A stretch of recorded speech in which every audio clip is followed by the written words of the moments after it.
Welcome to the Explainer. Today, we're diving into the global and domestic trends for nylon 6 and 66 for the fourth week of June 2026. Look, if you're managing supply chains or keeping an eagle eye on material costs, you know that raw numbers, well, they only tell half the story. So today, we're going to take that raw data and translate it directly into your immediate purchasing strategy. We want to give you a crystal clear roadmap of exactly what this market is doing right now. But before we jump into the hard numbers, let's tackle the absolute most critical question that's probably bouncing around your head right now. Is it time to stock up on nylon? Should you be filling those warehouses to the brim or holding off entirely? Keep that question front and center as we go through today's data, because I promise you, the answer is going to become very obvious very quickly. To figure that out, we really have to zoom out and look at the macro picture first. What is the dominant theme of the week globally? Well, the overarching narrative we're seeing literally everywhere right now is a quiet, incredibly subdued buying pulse. Across borders, across industries, buyers are just holding back. This isn't just some localized hiccup. It's a massive global sentiment, and it's the invisible hand driving every single pricing shift we're about to look at today. All right, Section 1. Let's look at global feedstock, specifically setting the baseline over in China. Base costs out of China are currently holding at some very specific levels. Caprolactam is sitting right at 11,200 RMB per metric ton, while adipic acid is hovering just about at 8,050 RMB per metric ton. Now, why does this matter? Because these feedstock numbers are the absolute foundation of the supply chain.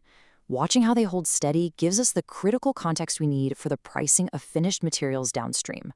And here's where it gets interesting. These baseline numbers create a massive domino effect domestically within China.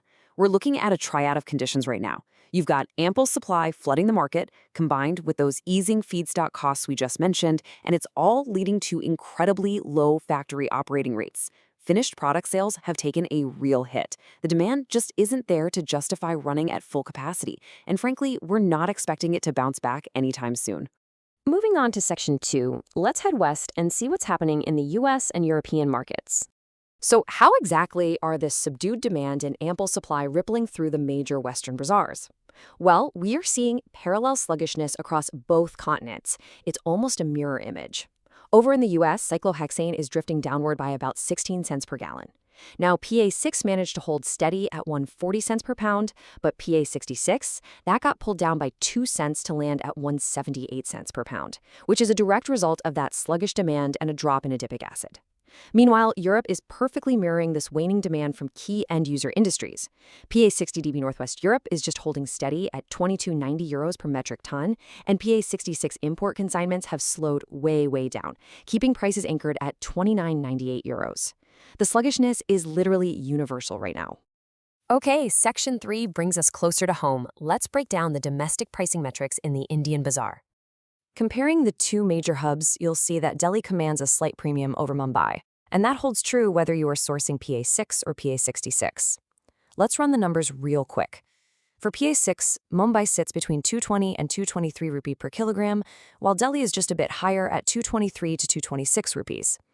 Moving down to PA66, Mumbai is trading at 275 to 280 rupees, and Delhi is up at 280 to 285 rupees. And just a quick reminder, these are all ex-GST. But the main takeaway for you here? Ample material availability is keeping this entire pricing trend strictly steady to soft. Let's transition into Section 4, the strategic outlet and our purchase opinion. Basically, the what should I do with all this data part. Because knowing the numbers is great and all, but applying them to your actual strategy is where the real value lies. And the mandate right now?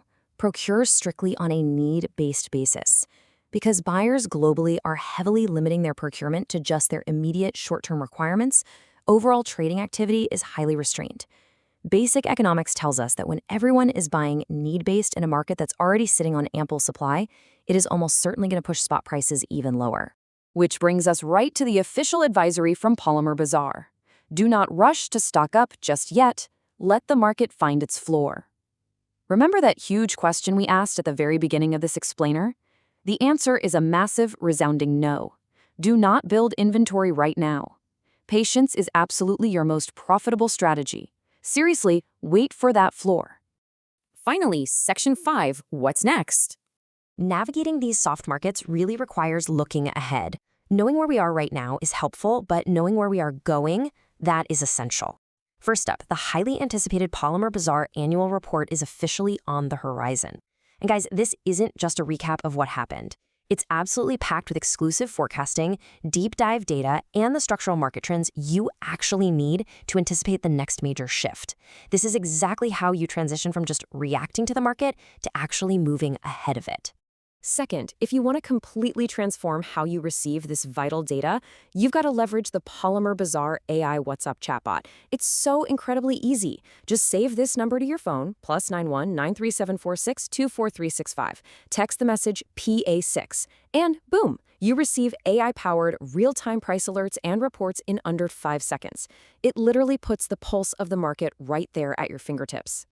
As we wrap up this explainer, I want to leave you with one final thought to chew on. Knowing the market is falling is one thing, and yes, patience is the name of the game right now. But when the market finally finds its floor, and it will, is your supply chain going to be agile enough to jump on it in that exact moment? Keep watching those numbers, trust the data, and we will see you next time as we continue tracking that floor.